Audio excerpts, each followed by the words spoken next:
Assalamualaikum warahmatullahi wabarakatuh. Pagi semuanya, semoga kita semua dalam keadaan sehat walafiat. Pada pertemuan kali ini, materi yang akan dibahas adalah objek pajak. Menurut Undang-Undang Pajak Penghasilan, Pasal 4 Ayat 1, Nomor 36 Tahun 2008, yang membahas tentunya objek pajak, karena yang akan kita bahas adalah objek pajak. Selanjutnya, sebelum mengerti apakah saja itu yang termasuk ke dalam penghasilan sebagai objek pajak, maka kita harus mengerti dulu apakah itu pengertian penghasilan menurut Undang-Undang PPh Pasal 4 Ayat 1. Nah, penghasilan merupakan setiap tambahan kemampuan ekonomis yang diterima atau diperoleh wajib pajak atas seluruh penghasilannya. Nah, bisa kita garis bawahi di sini, penghasilan yang termasuk ke dalam objek pajak PPh, yaitu setiap tambahan kemampuan ekonomis yang diterima. Jadi, semua penghasilan yang diterima yang menambah dari kekayaan seseorang itu termasuk ke dalam objek pajak.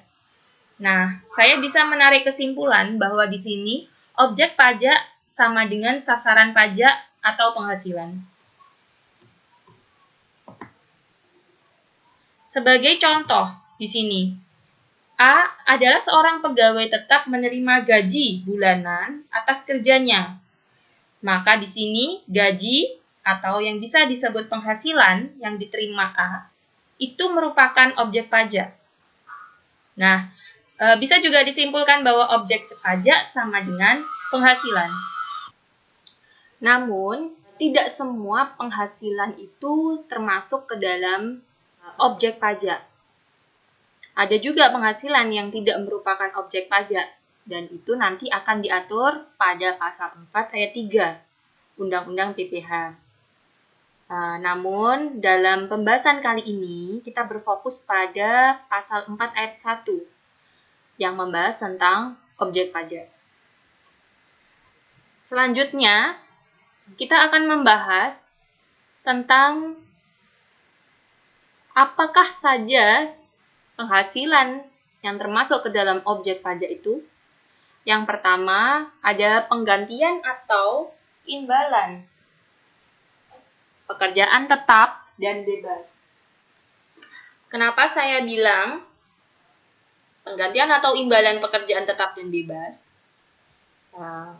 Yang termasuk di dalam arti dari poin 1 ini adalah semua penghasilan dari pekerja tetap dan bebas.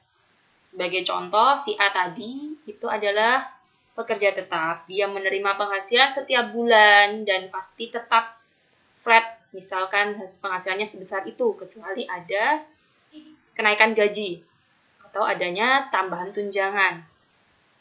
Namun tidak menutup kemungkinan hal tersebut juga bisa berubah sewaktu-waktu tergantung dari perusahaan. Nah, sedangkan pekerja bebas, yang dimaksud pekerja bebas di sini yaitu misalkan seorang akuntan publik, ya ini auditor.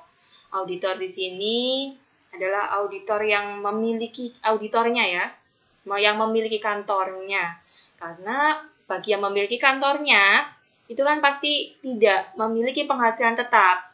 Jadi tidak pasti, misalkan bulan ini ada 5 klien, ataukah bulan ini terdapat 10 klien, dan ataukah di bulan depannya lagi 15 klien. Itu tidak menutup kemungkinan seperti itu. Lanjut, nomor poin 2, itu ada hadiah dari undian, pekerjaan, kegiatan, atau penghargaan. Jadi misalkan ada hadiah undian, kita ikut kapal api ya, misalkan ada kapal api, itu ada undian mengirimkan kode. Nah, kode tersebut diundi, terus ternyata kita mendapatkan. Nah, itu juga termasuk ke dalam objek penghasilan. Poin 3 yaitu laba usaha, di mana laba usaha di sini adalah laba usaha yang diperoleh dari suatu usaha yang dijalankan oleh pelaku usaha. Contohnya, PTA melakukan usahanya dan memperoleh laba. Nah, laba tersebutlah termasuk ke dalam objek penghasilan. Poin 4 yaitu keuntungan karena penjualan atau karena pengalian harta. Dimaksud dalam poin 4 yaitu misalkan si PTA. PTA memiliki aset berupa mesin. Nah, mesin tersebut dijual dan ternyata ada laba. Labanya dilihat dari nilai pasar. Apabila nilai pasar lebih tinggi daripada nilai buku, maka tentunya perusahaan mengalami untung. Nah, untung tersebutlah termasuk ke dalam PPh objek pajak PPh. Next di nomor 5, yakni restitusi atau pengembalian pajak. Kelebihan pengembalian pajak maksud saya. Contohnya, dalam suatu tahun pajak, kita pasti melaporkan namanya SPT. Nah, di dalam SPT itu sudah terdapat semuanya ya, teman-teman. Jadi ada PPh 21 jika itu memang pelaku usaha orang pribadi. Namun, jika itu wajib pajak badan, tentunya di dalamnya banyak pasal-pasal yang termuat. Misalkan PPh 23, ada PPh 22, dan ada PPh misalkan dia juga memiliki penghasilan di luar. Dan ada PPh 24 jika suatu badan mendapatkan pendapatan dari luar negeri. Bisa dikreditkan pajak tersebut. Dan ada PPh 25 atas angsuran pajak. Dan PPh 26 dan seterusnya. Tergantung dari perusahaan melakukan kegiatan usaha atau mendapatkan pendapatan dari mana asalnya. Poin 6, di sini ada bunga termasuk premium, diskonto, dan imbalan. Misalkan kita menanamkan obligasi. Dalam obligasi itu tentunya tidak menutup kemungkinan seseorang yang memiliki maupun yang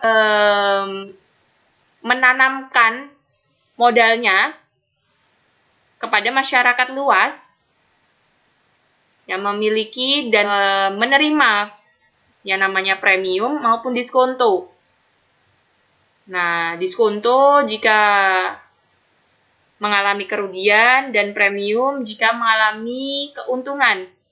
Namun yang dimaksud diskonto di sini, diskonto bagi siapa yang mengalami kerugian namun diskonto tersebut diakui sebagai premium atau penghasilan bagi yang untung, begitu. Jadi di sini ada dua pengertian, premium yang dimaksud premium laba yang pasti, dan diskonto bagi lain pihak yang tidak mengalami kerugian. Itu juga mengalami premium gitu. Poin 7 yaitu dividen dari perusahaan asuransi kepada pemegang polis dari pembagian sisa hasil usaha koperasi. Sebenarnya sudah dibahas juga ya dividen. Dividen itu adalah dari modal yang kita tanamkan pada suatu perusahaan sebagai modal jalannya operasi perusahaan. Dividen tidak hanya bersumber dari saham, namun dividen juga bisa berasal dari perusahaan asuransi, di mana dividen tersebut dibagikan kepada pemegang polis dari pembagian sisa hasil usaha koperasi. Poin 8 yaitu royalti atau imbalan atas penggunaan hak. Yang dimaksud dengan royalti atau imbalan atas penggunaan hak di sini itu adalah Misalkan kita memiliki hak paten ataukah hak cipta. Nah, hak paten tersebut itu digunakan oleh orang lain dan orang lain membayar sebagai royalti kepada kita. Nah, royalti yang dibayarkan yang termasuk ke dalam penghasilan kita sebagai royalti itu termasuk ke dalam objek PPh. Poin 9, di sini ada penghasilan dari persewaan. Misalkan di sini kita memiliki suatu usaha persewaan. Misalkan ada dekorasi, misalkan bus. Bus itu kan disewakan. Mobil. Nah, itu termasuk dalam objek PPh. Poin ke-10 di sini ada penerimaan atau perolehan pembayaran berkala. Penerimaan berupa pembayaran berkala yang dimaksud misalnya alimentasi atau tunjangan seumur hidup yang dibayarkan secara berulang-ulang dalam waktu tertentu. Nah, poin 17 yaitu penghasilan dari usaha yang berbasis syariah, di mana untuk PSAK yang mengatur tentang syariah atau standar dari penghasilan ekonomi syariah itu diatur dalam standar tersendiri. Yang ke-18 yaitu imbalan bunga, sebagaimana yang dimaksud dalam undang-undang yang mengatur mengenai ketentuan umum dan tata cara perpajakan. Yang terakhir yakni surplus Bank Indonesia atau keuntungan dari Bank Indonesia.